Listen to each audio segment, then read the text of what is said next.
Wow, praise the gods. Iftar has come early. No, you put that right down. Why not instead pick up one of these gorgeous, tasty, natural dates full of natural sugar, potassium, manganese. Here you go, have one of these instead. Doctor, I'd love a date with you, but it's not iftar time.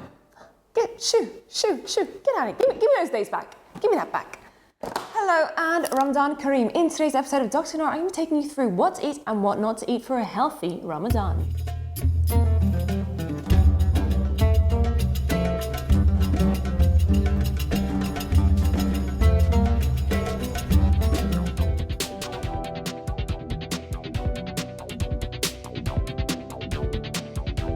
Ramadan is a holy month that is observed by many people around the world that involves fasting from sunrise through to sunset. Yes, that means no food or water for that period of time, which in some countries can be up to 14 hours. Now, whilst that is one big feat, you have to make sure that you are well prepared with your body to make sure that you can embark on that really long fast. Naturally, of course, there will be some people out there who won't be able to fast, and it's really important that if you think you might be one of those people, to check in with your doctor to see if you are eligible for fasting. But if you can fast, well, good for you. This is the guide for you. It's going to share with you what foods to eat and what foods not to eat to have a healthy fast. First up, when we fast, our bodies go into mode of starvation. That means our body needs to use energy from stores of fat and carbohydrates in our body. And so we need to adequately prepare our bodies ready for this fast ahead of us. Well, what am I talking about? I'm talking about foods that will release energy over a prolonged period of time, making you feel full, and so it takes time for it to digest so that you don't have those hunger pangs that we all get. Such an example of this is these lovely rolled oats that I've got right here in front of me. Rolled oats are made up of complex carbohydrates. That means they are made up of molecules of sugar, lots and lots of them attached. And so what happens when we consume them, our body takes time for those complex sugars to digest, and so it makes us feel fuller for longer. And if, like me, you don't quite like the taste of plain porridge or oats by themselves, you might want to put some sultanas or some shredded coconuts on the top to make it have a beautiful taste. Or maybe oats are just not your thing, and perhaps you might want to try some eggs instead. Eggs, scrambled eggs in the morning, oh my goodness, who can go wrong with that? Eggs are a fantastic source of vitamin D and protein. Now, protein is also digested really slowly in our body, and so it makes us feel fuller for longer over a period of time. What a great way to start the day. Or if you're feeling a little bit exotic, perhaps you might want to reach over and grab some chickpeas. Chickpeas are also a fantastic carbohydrate that is complex in nature, and it will take a long time for your body to digest it, and so you'll feel fuller for longer, making you ready for that 12 to 14 hour shift. But what is so important, whichever food you choose to eat in the morning, you must really make sure that you have enough of this stuff, which is good old-fashioned water. Now, I'm not talking about orange juice or carrot juice or fruit juice, because that stuff can be full and packed with loads of sugar, which is not ideal for your teeth, but also not ideal for your belly waist, and also not ideal for your fasting as well. But instead, why not switch it up with just some plain water? Now, those of you out there might just think, okay, how much water do I need to drink, and should I just drink all at once? Well, the answer is, don't drink it all at once. I'll tell you why very shortly. And secondly, you should aim to have at least 2 to 2.5 litres of water a day. This does vary on where you are in the world. For example, those of you out there who might be in a hotter climate, you might need to require some more water because you're perspiring and losing water in other ways. Whereas those of you who might be in a cooler climate, maybe 2 to 2.5 litres will be sufficient for you in your average day. This does also include any beverages that you have, such as teas and coffees as well. My best tip for drinking water is to drink small amounts of it regularly. The reason being, if we drink a whole gallon of water, a whole litre of water, what happens to our beautiful stomachs is that they expand really, really wide. And so it makes us feel really full. And then if you're feeling really full, you may not have enough space in your tummy to have your actual breakfast, which is this stuff, to make you feel fuller for the rest of the day. So why not have a sip of water every so often and a little bit of food, and mix and match so that your body is able to digest the water and the food nicely.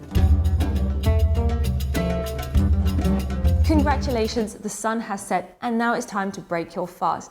And as I said earlier, yes, it's so simple just to rush into the cupboard and grab the nearest thing, which could be these chocolate mints or even these little Easter eggs that you had left over from Easter, and just stuff your face with them because you know what, they taste tasty. I'm craving some sugar. I really want that sugar hit. It's going to give me a big boost of energy. Well, hold your horses there and do not go down that route. These sort of sweets are made up of simple carbohydrates, and so what happens is when you consume them, your body goes into a really quick spike of glucose or sugar, and it gives you a really quick spike, and then it drops down really quickly. And so you may find that although it gives you a bit of an instant hit, you'll feel very tired and lethargic afterwards as well. But not only that, because your body has been fasting for the whole of the day, your digestive system has gone into a bit of a relaxation mode, and so you've kind of forgotten about the sugars and so on. And so when you eat a sugar, your body kind of gets a bit of a withdrawal symptom, and so you might feel like you're having headaches, maybe you feel a bit bloated, maybe you just feel a bit tired. So that is definitely not the best way to go about breaking your fast. Why not instead go for something more natural? And typically people will opt for 1 or 2 fresh dates. These dates are natural and they're not covered with any sugar, and that's really important to find out. And you can look at the back of the ingredients to see whether the dates are covered with glucose, which is added sugar. Because really you don't want to be consuming any additional sugar with your dates, because these are sugary enough. Now, the great thing that I find in dates is that they are full of beautiful natural ingredients such as fiber. They're great for potassium, manganese, and of course natural sugars as well. So unlike this guy, which is just full of man-made stuff, which is blue, and why would you eat something blue? You might want to opt for something a bit more natural, which is full of, to the brim, of nutrients and healthy fibers as well. Or perhaps dates aren't for you and maybe you're still craving that little bit of a sugar rush. You may want to opt for some natural honey. Now, I'm going to be very cautious about honey, because honey, as we know, comes in lots of different varieties. Now, there are some honeys out there that are not pure, and that means that during the manufacturing process, companies will often mix in sugar or water in with their honey, and so that makes it very falsely sweet. So when you're picking out your honey, it's really important to have a look and see what kind of honey it is, whether it's raw honey or whether it's a manufactured honey that has been mixed in with water or even sugar as well.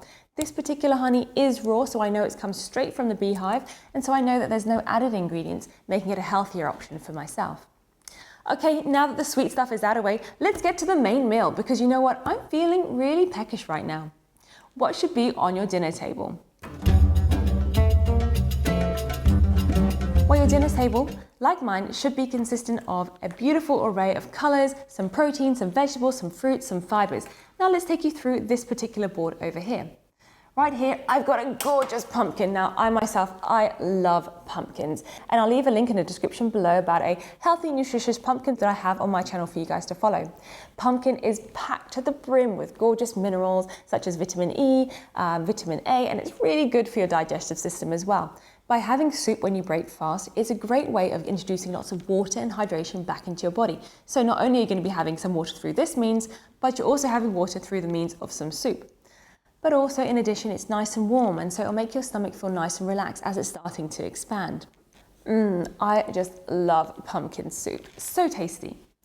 And now it's time for the main event, and your main event should really include a good amount of protein. Now, if you're a meat eater or you're a fish eater, you might have some tuna, for example, or some fish, or even go for some poultry or some lamb or beef. But if you don't eat meat and you're thinking, well, what can I do to get my protein levels up? You may want to opt for some chickpeas, the trusted chickpeas again, some beans or some legumes to help get that protein level back up, because protein is super important for our muscle strength and for our metabolism as well. But we shouldn't just eat lots of protein, we should also mix it up with a good variety of some fruit and vegetables. Now, right here on my lovely platter, I have a gorgeous colourful rainbow, and this, just looking at this, makes me feel so happy. It makes me feel like I'm going to be getting lots of good nutrients and fibre into my body. Let's take a look at what I've got. Over here I've got some broccoli. Now broccoli, you'd be surprised, but broccoli has got a lot of vitamin C within it. Even though it's not orange, it contains a lot of vitamin C. But it also has a lot of fibre as well, and so it will aid us when we're going to the bathroom, for example, because when we're fasting, our bowel motions tend to slow down, and so having foods that are full and rich with fibre will help our digestive systems. You might want to opt for some sweet corn. Sweet corn is also very tasty, and it contains lots of fibre, roughage, so again helping our bowel habits, and also it contains lots of nutrients as well. And what do I have over here? Well, I have a red bell pepper. Now, as you'll know from my previous video on immune boosting foods, this came up trumps with vitamin C, and who would have thought this is packed with vitamin C? Vitamin C is essential for our immune system, and it helps us to feel better and healthier. And what else have we got here? Well, we've got a sweet potato, which is also full of beta-carotene, vitamin A and vitamin E, which again are vital nutrients that are essential in our diet to aid our immune system, to aid our eyesight, and even to help our skin growth as well. It's really important to be mindful with what you're cooking your meats with. Now, a lot of cultures out there will use ghee or butter to cook their meats or their rice in. But ghee or butter is a highly saturated fat. That means that, unfortunately, when we consume it, a lot of it will stick to our arteries. And our arteries are cylinders, if you like. And if we eat lots of saturated fats, then what will happen is we get plaques of fat coming onto our artery walls, making them really sticky, and eventually what can happen is those clots can break off or those arteries can collapse, and that can lead to things like heart attacks, strokes, or cardiovascular disease. And so my biggest advice would be to really be mindful with what you're cooking your food with. If you need to use oil, it's worthwhile using a healthier option with less saturated fats, for example, such as olive oil. Not only should we be mindful of how we're cooking our food, for example, which oils we're using, but we should also be mindful of how we are preparing them. If we are going to be cooking meats, for example, it's a healthier option to grill the meat or bake the meat rather than deep frying the meat, because again, that's going to increase the amount of saturated fats in our bodies, which will make us feel slow, lethargic, and not only it will clog up those arteries like we said earlier. But going for a grilled option or a baked option is a much healthier idea. Aside from working out which oils you should be using to cook your food in, you also want to think about what kind of seasoning you're using. For example, if you're picking up some salt like this, salt when we're fasting can make us very dehydrated, it can make us bloated, it can make us have headaches. So if you are opting to use salt, I would use this really sparingly, because at the end of the day, if this is going to make me feel bloated and tired and lethargic and thirsty, why would I even want to use this? Nuh-uh, Mr. Sea Salt, I'm not taking you today. Now, if you're looking at my lovely chopping board and you're thinking, oh, Dr. Nora, they look so colourful, but you know what, I really just want a bit more carbohydrate in my diet. I want some rice. Well, do not fear, because you can certainly have some rice. Now, basmati rice, particularly if it is whole grain or brown, it is a really good option to go for having on your dinner plate, because it releases energy over a prolonged period of time, because your body needs a lot of time for it to digest. And so something like this would be a really nice complement to your vegetables and your meat as well. Oh, Dr. Nora, what a whirlwind tour. I'm so much more clued up about what I should be eating for my breakfast and what I should be eating to get myself ready. But there's just one thing missing. I really fancy something sweet. I know you said that having sugars is not very good, but what can I do to satisfy that sweet tooth that I have? Well, I have a treat for you. And that takes the form of some beautiful fruits. Potassium is in abundance in these lovely bananas. Not only that, but it's full of fiber as well. In this beautiful apple, there is lots of vitamin C. Again, vitamin C is fantastic for our immune system. And similarly, oranges. Oh, how sweet oranges are. They taste gorgeous, they're fresh, they're natural, and again, they're full of vitamin C, vitamin A as well. So there are certainly lots of alternatives you can have to these wickedly looking little Easter eggs that are much more natural for you. And if you're still craving something a little bit sweeter, I do have a healthy pumpkin pie recipe that you can check out in the description below. Bon appetit, you have now finished your meal, but don't forget that bottle of water. Yes, I saw you guys, you forgot it. Pick it up right now.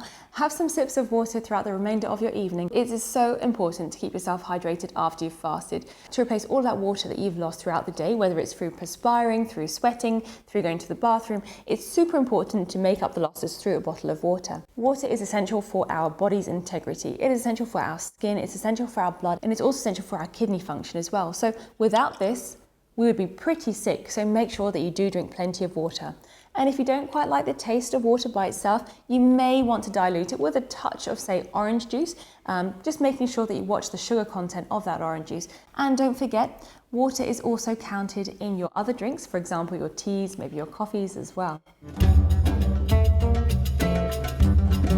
So there you have it. I've taken you through what to eat in preparation for your fast. So that is things like your complex carbohydrates that will release energy throughout the whole of the day, to what you should have when you break your fast, for example, your soups full of nutrients and energy, to your basmati rice, which is so tasty, through to your sweets, which just hits that sugar craving. I hope that you found this video useful, and if you have any questions or comments, please don't hesitate to drop me a line in the comment section below. And finally, I wish you all a very blessed and happy month. Take care and stay healthy.